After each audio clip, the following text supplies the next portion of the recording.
राधे राधे। आशा करती हूँ कि आप सभी लोग खुश होंगे, स्वस्थ होंगे, मस्त होंगे। आज मैं आप लोगों को मोक्षदा एकादशी व्रत कथा सुनाने जा रही हूँ। मार्गशीर्ष शुक्ल पक्ष एकादशी को मोक्षदा एकादशी के नाम से जाना जाता है। इस दिन भगवान श्री कृष्ण ने महाभारत युद्ध प्रारंभ होने के पूर्व मोहित हुए अर्जुन को श्रीमद् भागवत गीता का उपदेश दिया था। इसलिए इस दिन गीता जयंती भी मनाई जाती है। इस दिन श्री कृष्ण भगवान व गीता की पूजा व आरती करके गीता का पाठ करना चाहिए अथवा सुनना चाहिए। मोक्षदा एकादशी के दिन मिथ्या भाषण, चुगली तथा अन्य दुष्कर्मों का त्याग करना चाहिए। भगवान दामोदर की धूप दीप नैवेद्य से पूजा करनी चाहिए। ब्राह्मण भोजन करा करके दान आदि देने से विशेष फल की प्राप्ति होती है। हाथ में पुष्प ले लें और कथा का श्रवण करें। प्राचीन गोकुल नगर में बैखानस नाम का राजा राज्य करता था। उसने रात्रि में स्वप्न में अपने पिता को नरक को भोगते हुए देखा। प्रातःकाल होते ही उसने ब्राह्मणों को बुलाया अपने महल में और ब्राह्मणों को सारे स्वप्न के बारे में बताया कि मैंने किस प्रकार देखा है कि मेरे पिता नरक को भोग रहे हैं और मेरे पिता का उद्धार कैसे होगा, यह ब्राह्मणों से पूछा। ब्राह्मण बोले, यहाँ समीप ही पर्वत ऋषि का आश्रम है। उनकी शरणागत से आपके पिता शीघ्र ही स्वर्ग को चले जाएंगे। राजा पर्वत ऋषि की शरण में गया और दंडवत करके अपनी समस्या को बताया। उसकी समस्या को सुन करके मुनि ने समाधान बताया। मुनि ने विचार करके कहा, हे राजन, तुम्हारे पिता ने पूर्व जन्म में कामातुर होकर सौत कहने पर अपनी दूसरी नानी को ऋतुदान मांगने पर भी नहीं दिया था। उसी पाप कर्म के फलस्वरूप वह नरक में है। उनके उद्धार हेतु तुम मार्गशीर्ष माह की शुक्ल पक्ष की एकादशी को उपवास करके उसका पुण्य फल अपने पिता को संकल्प करके दे दो। इसके प्रभाव से तुम्हारे पिता की नरक से मुक्ति हो जाएगी और वह स्वर्ग को चले जाएंगे। राजा ने कुटुंब सहित मोक्षदा एकादशी का व्रत किया और उसके फल जो पुण्य स्वरूप जो फल थे उस फल को उसने अपने पिता को अर्पित कर दिया, जिसके फलस्वरूप उनके पिता नरक से मुक्ति को प्राप्त कर स्वर्ग को चले गए। इस मोक्षदा एकादशी के प्रभाव को जब आम जनता ने जाना तो वो लोग भी अपने पूर्वजों के मोक्ष के लिए, अपने पूर्वजों के उद्धार के लिए इस मोक्षदा एकादशी व्रत को कुटुंब सहित धारण करने लगे। भगवान श्री कृष्ण की जय हो, भगवान विष्णु की जय हो, सभी भक्तों की जय हो। मार्गशीर्ष शुक्ल पक्ष की मोक्षदा एकादशी का महात्म्य। युधिष्ठिर बोले श्री कृष्ण भगवान से कि हे देव देवेश्वर, मैं पूछता हूँ कि मार्गशीर्ष मास के शुक्ल पक्ष में जो एकादशी होती है उसका क्या नाम है, कौन सी विधि है तथा उसमें किस देवता का पूजन किया जाता है। स्वामी, यह सब यथार्थ रूप से बतलाइए। भगवान श्री कृष्ण ने कहा, हे नरश्रेष्ठ, मार्गशीर्ष मास के शुक्ल पक्ष में उत्पन्ना नाम की एकादशी होती है, जिसका वर्णन मैंने तुम्हारे समक्ष कर दिया। अब शुक्ल पक्ष की एकादशी का वर्णन करूंगा, जिसके श्रवण मात्र से वाजपेय यज्ञ का फल मिलता है, जिसका की नाम मोक्षा एकादशी, जो सब पापों का अपहरण करने वाली है। हे राजन, उस दिन यत्न पूर्वक तुलसी की मंजरी तथा धूप दीप आदि से भगवान दामोदर का पूजन करना चाहिए। पूर्वोक्त विधि से ही दशमी और एकादशी के नियम का पालन करना उचित है। मोक्षा एकादशी बड़े बड़े पातकों का नाश करने वाली है।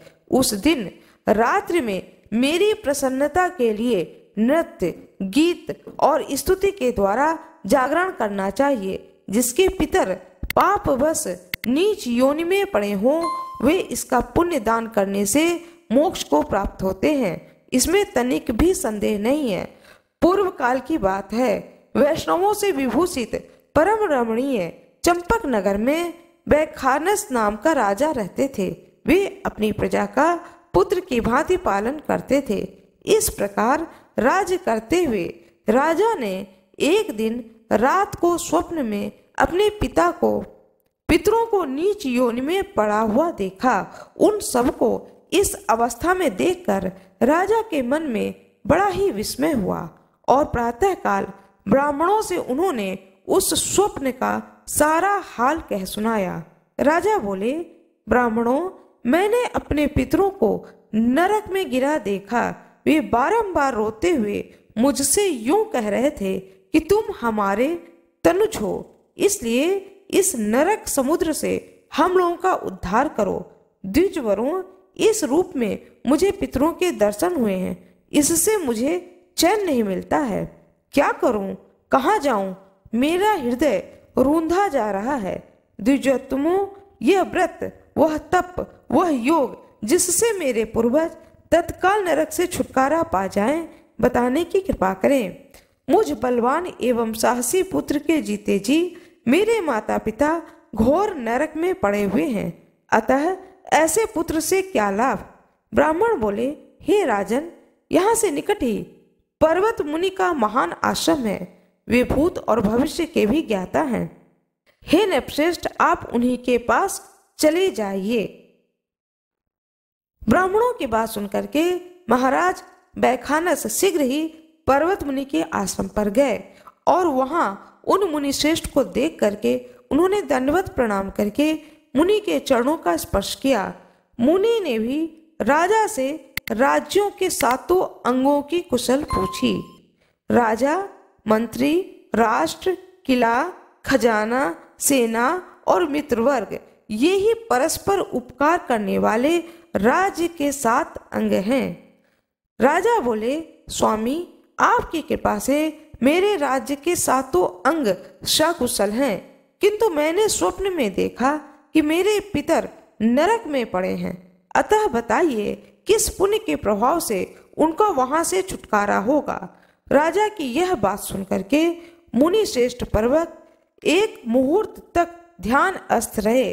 इसके बाद वे राजा से बोले, महाराज, मार्गशीर्ष मास के शुक्ल पक्ष में जो मोक्षा नाम की एकादशी होती है, तुम सब लोग उसका व्रत करो, उसका पुण्य पितरों को दे डालो। उस पुण्य के प्रभाव से उनका नरक से उद्धार हो जाएगा। भगवान श्री कृष्ण कहते हैं, युधिष्ठिर, मुनि की यह बात सुनकर के राजा पुनः अपने घर लौट आए। जब उत्तम मार्गशीर्ष मास आया, तब राजा बैखानस ने मुनि के कथन अनुसार मोक्षा एकादशी का व्रत करके उसका समस्त पुण्य पितरों सहित पिता को दे दिया। पुण्य देते ही क्षण भर में आकाश से फूलों की वर्षा होने लगी। बैखानस के पिता पितरों सहित नरक से छुटकारा पा गए और आकाश में आकर राजा के प्रति यह पवित्र वचन बोले, बेटा, तुम्हारा कल्याण हो। यह कह करके वह स्वर्ग में चले गए। राजन, जो इस प्रकार कल्याण में मोक्षा एकादशी का व्रत को धारण करता है, उसके समस्त पाप नष्ट हो जाते हैं और मरने के बाद वह मोक्ष को प्राप्त कर लेता है। यह मोक्ष देने वाली मोक्षा एकादशी मनुष्यों के लिए चिंतामणि के समान समस्त कामनाओं को पूर्ण करने वाली है। इस महात्म्य के पढ़ने और सुनने से वाजपेयी यज्ञ का फल मिलता है। भगवान श्री कृष्ण की जय हो, भगवान विष्णु की जय हो, समस्त भक्त जनों की जय हो, सभी ऋषियों की जय हो, सभी संतों की जय हो, सभी गुप्त संतों की जय हो। आप लोगों को यह कथा अच्छी लगी हो तो कृपया वीडियो को लाइक जरूर कर दीजिएगा। मार्गशीर्ष शुक्ल पक्ष, मार्गशीर्ष को जिसे अगहन मास भी कहा जाता है, कि शुक्ल पक्ष में जो एकादशी पड़ने वाला है, इस एकादशी को मोक्षदा एकादशी के नाम से जाना जाता है। इस दिन भगवान विष्णु की पूजा की जाती है। जो कोई भी मोक्षदा एकादशी व्रत को धारण करता है, कहते हैं कि उसे भगवान विष्णु स्वयं हरिधाम लेकर के जाते हैं। मार्गशीर्ष शुक्ल पक्ष एकादशी मोक्षदा एकादशी के नाम से प्रसिद्ध है। इस दिन भगवान श्री कृष्ण ने महाभारत युद्ध प्रारंभ होने के पूर्व मोहित हुए अर्जुन को श्रीमद् भागवत गीता का उपदेश दिया था। इसलिए इस दिन गीता जयंती भी मनाई जाती है। इस दिन गीता व गीता की पूजा आरती करके उसका पाठ करना चाहिए। श्री शिवाय नमस्तुभ्यम। भगवान गणेश की जय हो। भगवान गणेश की कृपा आपके और आपके परिवार पर सदा सर्वदा बना रहे। आज मैं आपको कथा सुनाने जा रही हूँ, विनायकी चतुर्थी कथा। विनायकी चतुर्थी व्रत कथा को जो कोई भी सुनता है उसकी समस्त मनोकामनाओं की पूर्ति होती है। अपने दाहिने हाथ में फूल, अक्षत और थोड़ा सा जल ले लें। श्री गणेश चतुर्थी व्रत की पौराणिक कथा के अनुसार एक बार भगवान शिव तथा माता पार्वती नर्मदा नदी के किनारे बैठे थे। यहाँ माता पार्वती ने भगवान शिव से समय व्यतीत करने के लिए चौपड़ खेलने को कहा। शिव चौपड़ खेलने के लिए तैयार हो गए, परंतु इस खेल में हार जीत का फैसला कौन करेगा, यह प्रश्न उनके समक्ष उठा तो भगवान शिव ने कुछ दिन के एकत्रित कर उसका एक पुतला बनाकर उसकी प्राण प्रतिष्ठा कर दी और पुतले से कहा, बेटा हम चौपड़ खेलना चाहते हैं, परंतु हमारी हार जीत का फैसला करने वाला कोई नहीं है, इसलिए तुम बताना कि हम दोनों में से कौन हारा और कौन जीता। उसके बाद भगवान शिव और माता पार्वती का चौपड़ खेल शुरू हो गया। यह खेल 3 बार खेला गया और संयोग से तीनों बार माता पार्वती ही जीत गईं। खेल समाप्त होने के बाद बालक से हार जीत का फैसला करने के लिए कहा गया तो उस बालक ने महादेव को विजयी बताया।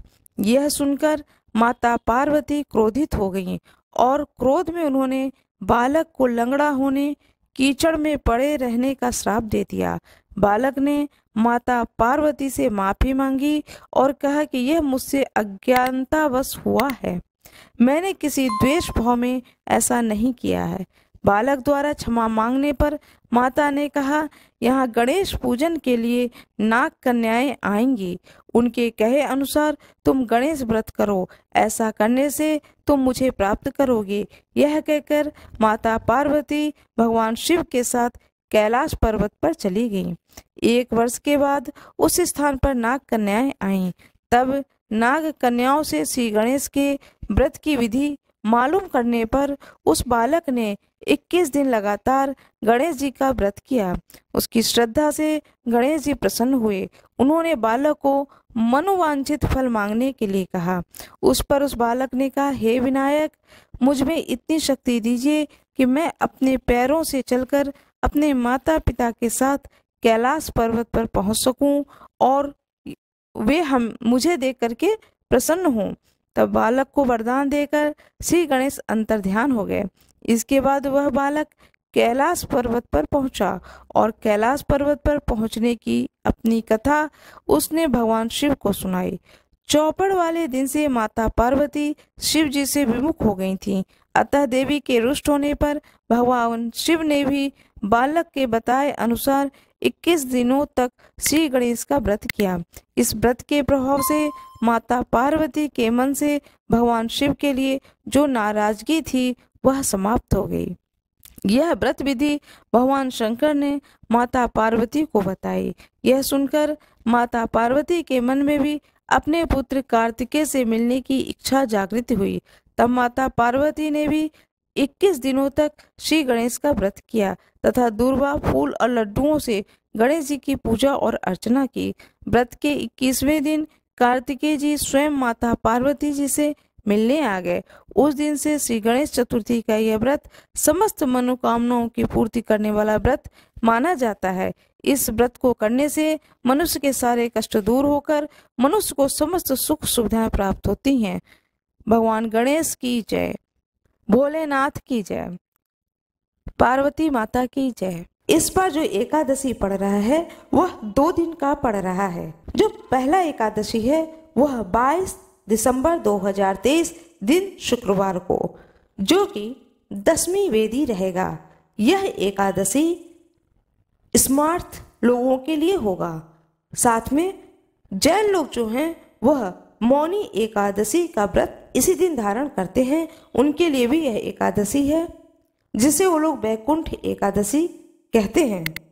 एकादशी तिथि का आरंभ होगा दिन शुक्रवार 22 दिसंबर 2023, दिन शुक्रवार दिन के 8:18 से एकादशी तिथि आरंभ होगा और जो कि दूसरे दिन 23 दिसंबर 2023 दिन शनिवार को एकादशी प्रातःकालीन 7:14 तक रहेगा।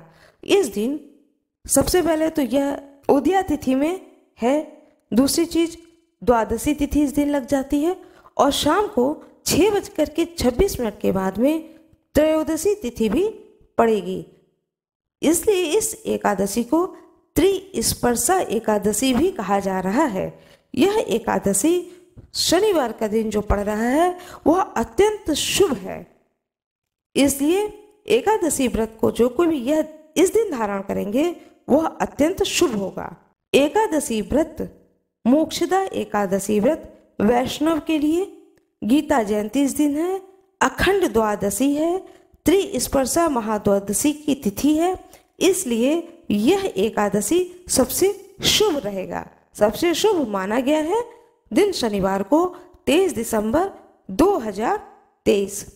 एकादशी व्रत को जो कोई भी धारण करते हैं उन्हें चाहिए कि सर्वप्रथम प्रातःकाल जितना जल्दी हो सके उठ करके अपने नित्य कर्म को करने के बाद में स्नान ध्यान करके भगवान सूर्य को अर्घ्य दें।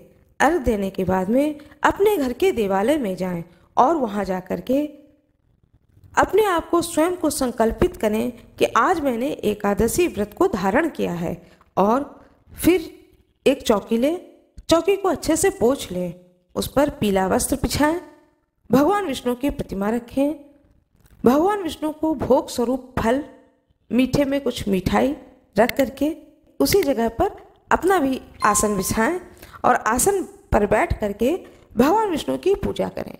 भगवान विष्णु की जो प्रतिमा है उनकी पूजा करें। जब भी आप किसी भी देवी देवता की पूजा करें तो ये अपने हृदय में धारण करें कि यह जो प्रतिमा है यह प्रतिमा नहीं है, स्वयं ईश्वर साक्षात मेरे सामने बैठे हुए हैं, उन्हीं का यह स्वरूप है। ऐसा मन में सुंदर विचार रख करके भगवान की पूजा करनी चाहिए, जिससे आपके भाव बनते, जिससे आपके अंदर ईश्वर के प्रति भक्तिपूर्ण भाव बनते हैं और भाव से ही ईश्वर की पूजा करनी चाहिए। भगवान को न तो फलों का भोग होता है न मिठाई का भोग होता है। जो व्यक्ति जितने ही श्रद्धा भाव के साथ में और साथ में विश्वास के साथ ईश्वर की पूजा और आराधना करता है उस पर भगवान की कृपा शीघ्र होती है। इसलिए यह मन में संकल्पित करें कि सामने स्वयं साक्षात ईश्वर आपके सामने बैठे हैं। इस भाव से आप अपनी पूजा का आरंभ करें। सर्वप्रथम उस प्रतिमा पर जल से छींटे दें। जल का छींटा दिया जाता है एक कलश में या लोटे में, किसी चीज में, पात्र में जल भर लें, उसमें फूल रखें और फूल से जल का छींटा देते हैं प्रतिमा के ऊपर। उसके बाद फूल चढ़ाएं भगवान को, थोड़े से फूल मस्तक पर चढ़ाएं, माला हो फूल का तो वह भगवान को अर्पित करें। नीचे प्रतिमा के नीचे फूल सजा दें, सुंदर तरीके से सजा दें। यदि आप कलश बना सकते हैं तो कलश बनाएं, कलश बना करके रखें और एक दीपक जलाकर रखें। फिर उसी स्थान पर बैठ करके आप एकादशी व्रत की कथा को पढ़ें अथवा सुनें। एकादशी के व्रत का पाठ सुनने के बाद में आरती करें। फिर अपने देवालय में जितने भी भगवान हैं सभी का आरती करें। आरती करने के बाद में साष्टांग भगवान को प्रणाम करें। इसके बाद भगवान से कहें कि हे भगवान, जो भी मुझसे गलती हुई है उसके लिए मुझे क्षमा करें, और जो मैंने पूजा किया है आपकी, इस पूजा को आप स्वीकार करें। फिर आप अपने व्रत को धारण करें। एकादशी व्रत में बहुत लोग मूंगफली भूनकर खाते हैं, तो मूंगफली है, मखाना है, साबूदाना है, कूटू के आटे की पूड़ी है, लौकी की खीर है, जो भी आप फलाहार बना सकते हैं फलाहार को बनाएं, भोग लगाएं, भगवान को भी भोग लगाएं और स्वयं भी उस प्रसाद को ग्रहण करें। उस प्रसाद से अपने पूरे परिवार को भी उस प्रसाद को अवश्य ही दें। इस प्रकार से सारा दिन का व्रत करें। एकादशी के दिन सूर्योदय होगा प्रातः 6:45 पर, सूर्यास्त होगा 5:14 पर। दूसरे दिन दिनांक 24 दिसंबर 2023 दिन रविवार को अपने व्रत का पारण करें। पारण करने का तरीका यह होता है कि प्रातः काल जितनी जल्दी हो सके ब्रह्म मुहूर्त में उठ करके स्नान ध्यान करके भगवान सूर्य को अर्घ दे करके फिर आप अपने देवालय में जाएं और जो आपने पाटा और चौकी जो कुछ भी आपने लगाया है वहाँ पर बैठ करके भगवान विष्णु को जो भी फूल चढ़ाए हैं आपने एक दिन पहले उस सारे पुष्प को वहाँ से हटा दें। हटाने के बाद में फिर भगवान विष्णु की प्रतिमा की पूजा करें। पूजा करने के बाद में आप भगवान से बोलें कि भगवान, मैंने एकादशी के व्रत को धारण कर किया था, अब मैं आज उसका पारण करने जा रहा हूँ और जो भी फल है आपके पास में मीठा है उसका भोग लगा करके आप अपने देवालय में सारे भगवान की पूजा करने के बाद में उस प्रतिमा को उठा करके यथा स्थान जहाँ पर वो रहता है वहाँ पर रख दें और उस चौकी को वहाँ से हटा दें और फिर जो भी आप अन्न स्वरूप भोजन को ग्रहण करें उसे पहला भोग लगाएं भगवान को, उसके बाद स्वयं भोजन को प्राप्त करें। वैसे सीधा निकालें तो और भी उत्तम होगा, थोड़ा सा सीधा अवश्य ही निकाल देना चाहिए और चाहे तो भोजन से पहले और चाहे तो भोजन के बाद में जब आपको समय मिले आप उस सीधा को किसी भी ब्राह्मण को दे दें। किसी भी मंदिर में जाएं और उस सीधा को ब्राह्मण को दान कर दें। यह भी बहुत ही सुंदर तरीका होता है पारणा का और हर एकादशी को इस प्रकार से व्रत का पारणा करना चाहिए।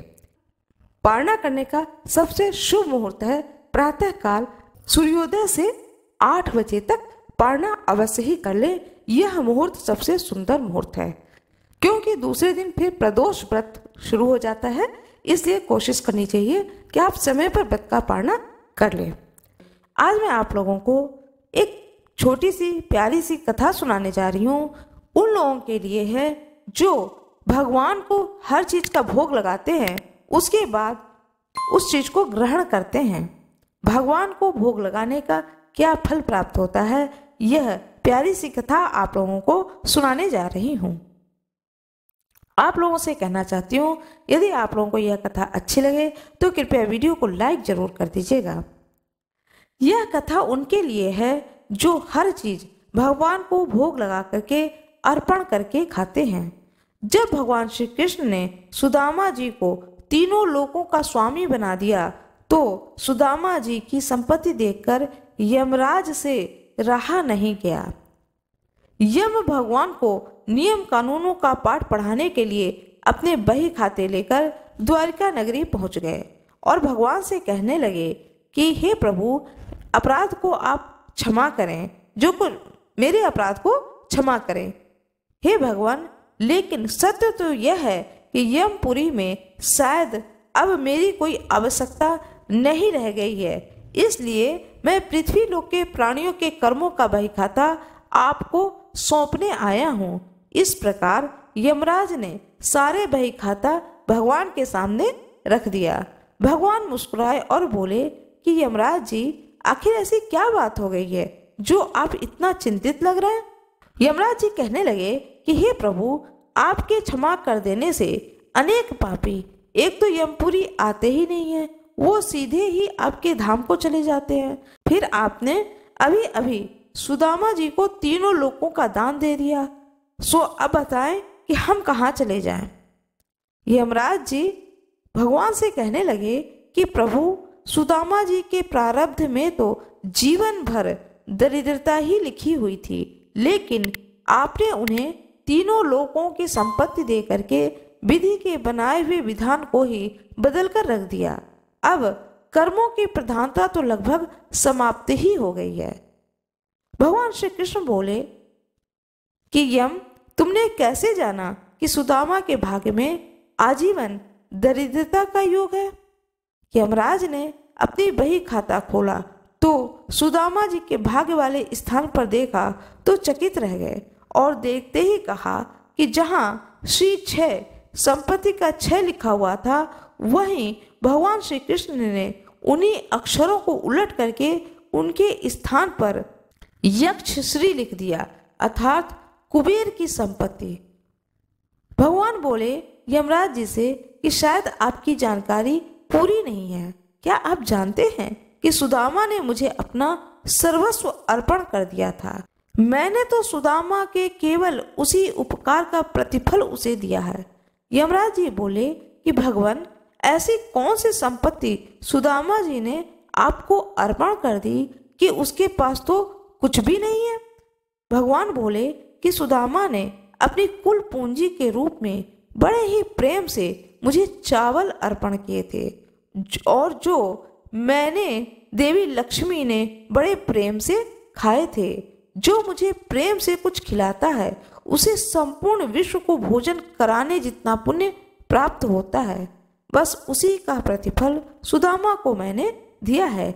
ऐसे दयालु हैं हमारे श्री प्रभु द्वारकाधीश भगवान श्री कृष्ण भगवान, जिन्होंने न केवल सुदामा जी पर कृपा की बल्कि द्रौपदी की बटलोई से बचे हुए साग के पत्ते को भी बड़े चाव से खा करके दुर्वासा ऋषि और उनके शिष्यों सहित संपूर्ण विश्व को तृप्त कर दिया था और पांडवों को श्राप से बचाया था। भगवान श्री कृष्ण की जय हो, उनके सारे भक्तों की जय हो, सुदामा की जय हो, यम देवता की जय हो, माता लक्ष्मी की जय हो, सभी देवी देवताओं की जय हो, सभी दृश्य ऋषियों की जय हो, सभी अदृश्य ऋषियों की जय हो। आशा करती हूँ कि आप लोगों को यह कथा अच्छी लगी होगी। यदि आप लोगों को यह कथा अच्छी लगी हो तो कृपया वीडियो को लाइक जरूर कर दीजिएगा, चैनल को सब्सक्राइब कर दीजिएगा, बेल आइकन बगल में ही है उसे जरूर ही दबा दीजिएगा। कृपया वीडियो को लाइक जरूर कर दीजिएगा, क्योंकि लाइक करने में आप लोगों का कोई भी नुकसान नहीं है। आप सभी लोगों का बहुत बहुत धन्यवाद।